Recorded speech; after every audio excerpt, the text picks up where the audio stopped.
So there have been a lot of companies popping up recently, a lot of therapeutical and pharmaceutical companies that are trying to develop medicines that are based on marijuana. They're extracting compounds from it, and they're trying to develop medicines to, you know, direct at certain diseases and conditions and stuff like that. And a lot of these companies are worth a lot of money, even though that they don't have any current products, or they don't have any products that are very commercially successful.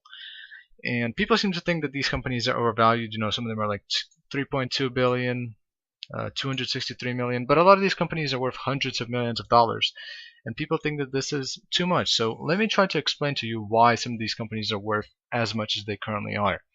So a lot of these companies are developing medication that is targeted towards things like pain. They're targeted towards certain conditions like epilepsy, schizophrenia, autism. But there's a lot of conditions in the world that currently there exists no cure for. But a lot of these conditions do require some sort of a medication to improve the quality of life of the person that they are targeting. So yeah, there's a lot of that in the world right now, and it is a multi-billion dollar industry, probably hundreds of billions of dollars, I assume, maybe more. But a lot of the medications that are currently in the market for a lot of these conditions, I'm going to use pain as an example, but a lot of these conditions, the medication that is targeting them, it has a lot of side effects. It's not very good at doing what it's supposed to do. It doesn't work for every single person, and there's a lot of problems with it. But it's currently what is the best on the market, so people use it. So opioids, for example, they treat pain, and the problem with opioids is that they are extremely addictive. And just in 2015, we had 2 million people that developed substance abuse just from painkillers. So that's a lot of people.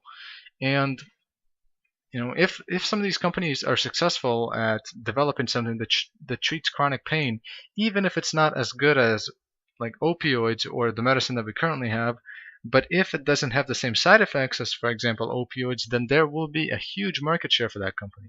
Like the opioid industry, by now I assume that it's worth about $10 billion. In 2015 it was 9.57 billion. And that is a ridiculous amount, and society is starting to understand that opioids are extremely addictive, and if you get addicted to them, you might ruin your life. So there's a certain portion of people that are not even willing to take them. So if some of these companies develop something that is successful, that's multi-billion dollars. That's billions upon billions of dollars. And there's a lot of hope because marijuana has been shown to help, at least with certain conditions, but it hasn't been studied that much because up until very recently it was illegal, and there's not a lot of financial incentive to study something that's illegal, because even if it is helpful, you're not really going to be able to sell it or make money off it. So not a lot of research has been done, but it is being done now, and these companies are worth a lot because, well, if they're successful, they are going to be very, very valuable. And a lot of these medicines, they require a patent of some sort towards a specific process that is being done. Some companies are grabbing patents towards doing something, and if the patents that they grab for their medications end up being used in the future for something else, that's also valuable. So it's not like people are dumping their money into companies that are just messing around with stuff. A lot of this has a lot of potential. There's also the other side of things in which these companies might develop certain medicines, but they just won't be as effective as stuff on the market, and they just won't grab a very big market share of the, like if you develop a pain medication that is not nearly as effective as opioids, well, I actually think that it would still be worth a lot of money because opioids, they're not very good. They're not very viable, in my opinion. I don't know. I don't think opioids are the solution. There needs to be something else.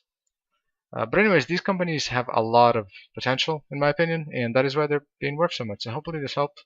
If you did, leave a like and comment, and all of that is appreciated. And that's it.